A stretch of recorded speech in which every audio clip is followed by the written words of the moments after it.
As the sun rose, it was eerily quiet here on the dockside in Alicante. 2 hours later, it was buzzing, heaving and brimming with anticipation. And now, 8 hours later, while the party's still going, the waterfront is empty. Both the Imoca and VO65 fleets are on their way for the opening leg to Cape Verde's, a 1,900-mile leg that's expected to be fast and take around 5 days. Over the last few days, one of the popular topics of conversation has been the weather that the fleet looks set to encounter on this opening leg. To start with, it will be light, but the forecast was for 25 to 30 knots of breeze with gusts into the mid-40s, along with a big 4-metre sea state, boat-breaking conditions. So when it came to the last of the dockside chats, it was hardly surprising that this was the focus. Here's what some of the key players had to say. So now, Abby, you are no stranger to these kind of situations, the beginning of a big event, but how are you feeling, and sort of paint the picture of what it feels like to be just about to set off? I think actually out of all the races I've started, I've never been quite so pumped to start this race. I think it's just the uncertainty of the boat, not knowing, not having had that much time on board. The fact that the forecast is looking pretty brutal. We've got a lot of upwind, big seaway into jib, and then once through the Gibraltar Straits, it's basically a fast reach down, which on these boats is really uncomfortable. A lot of slamming, very fast. So I'm really excited, but I've got so much adrenaline going around my body at the moment. I've never felt it before.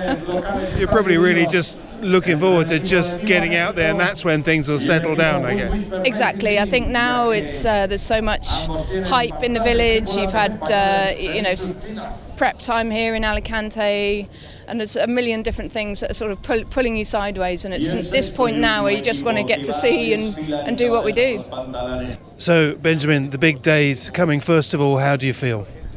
I feel good. I'm happy to go, and we can't wait to go. We work since 2 months with never stop, so no day off for the team. It was an incredible and very big work for all the team, technical, communication, logistics. So that is our first ocean race. But now with the start of the leg one, it will be the start of this adventure. So we can't wait to go, and now it's for the sailors to do the job. Yeah, I feel good with this boat, and for sure we are happy to have a boat who have around the world 2 times, and it's reliable boat. Yeah, we need to be careful of this first leg because just going out of Gibraltar can be a big mess. So need to be careful and keep pushing on the right moment. For sure, it's an proven boat, so. Yeah, we have an advantage sometimes, but a proven boat say EV boat, so we just need to find the good way, and we will probably need to push harder than the others in light condition and medium condition, but for sure sometimes the other probably need to freeze the accelerate a little bit, and we can probably keep pushing. So, Paul, you were last to the party, but when we talked the other day, you seemed pretty confident, even though you were still putting your boat together. Yes. We are so happy to be here on the starting line because it was a big challenge. But yes, I think the boat is in good shape. We will take care during this first leg because we're gonna have hard condition, heavy condition for the first 2 days. But after, when we're gonna catch trade winds, will be like a lot of pleasure, VMG down, and we're gonna go with a lot of speed to Cabo Verde. So it's a really short race, but we just have to take care of the materials. And do you think your experience with the Imocas and your short-handed and solo experience, that's probably very important? You're very used to knowing when to back off and hold back and just get through the difficult conditions. Yes, probably, because on the crew actually we have a really experienced sailor. Also Damien Seguin is. We will try to manage the boat, but I think the race is really long, and you don't want to break your boat in the 3rd days. What have you, since getting here, is there anything that you've sort of learned that you weren't expecting to learn that has surprised you? I don't think so, not really. I mean, other than, kind of having to sit out the import race and then having to jam all my obligations into the tail end of the stopover, everything's kind of gone as planned, which is nice. It's not totally about what happens here, it's more about what happens out there, so we're looking forward to casting off the dock lines and getting going. And on that subject, just finally, it does look pretty tricky, doesn't it? It's quite a complex picture. It's not straightforward getting from here to the exit of the Med. Yeah, it looks very complicated the first 36 hours. We got a small little frontal passing, and then we have the topographical effects of the mountains as we hug the coast getting down. It's a late day start. We don't start till 4 o'clock. Sun will be going down early. That'll have a diurnal effect on what the breeze is doing. Certainly coming off the land or not coming off the land, as the case may be. We'll have to see. But then once we stick our nose out into the meat of the Med, it's going to be pretty windy. And, I think all the boats are going to have to find their feet a little bit and, try to find kind of like a band of acceptability when it comes to wind speed and in particular sea state. And see if there's a nice place to go sailing, because I know there's going to be some bad places to go sailing. So we got to find the flat water as best we can, and just kind of make sure we're able to enjoy the conditions down the road. So, Kevin, the big day's here. Yes. You look excited already. Yes, I am.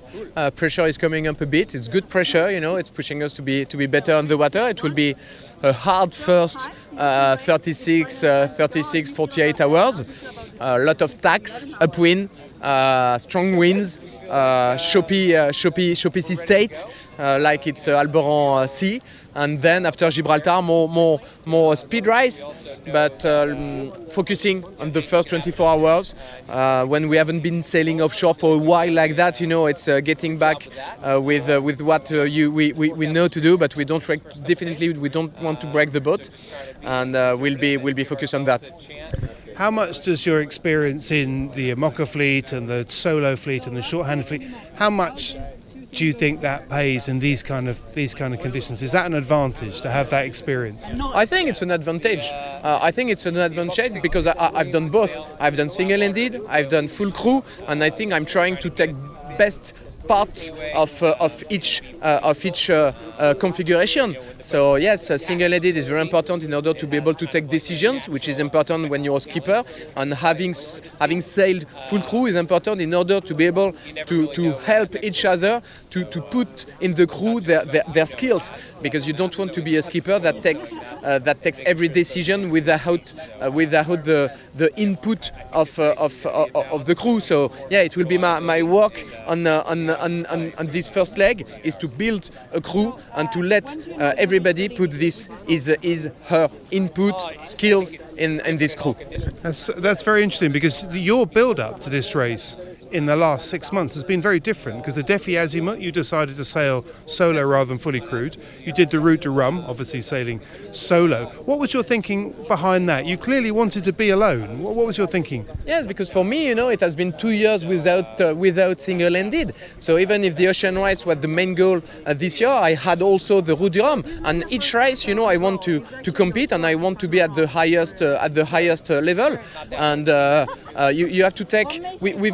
We've got a long project, but you have to take race by race, leg by leg, in order each time to be good. So I think it was the right choice, because I've been very performant. I was quite good on the Route du Rhum, a 4th place. That was I was first of all boats that are competing here. So I think it was the right choice. And now I've been focusing on the Ocean Race, with the delivery trip from Pointe-à-Pitre to Alicante has been down by the crew coming here in Alicante. Right, well, Will, this is it. This is the day you've been looking forward to. How do you feel?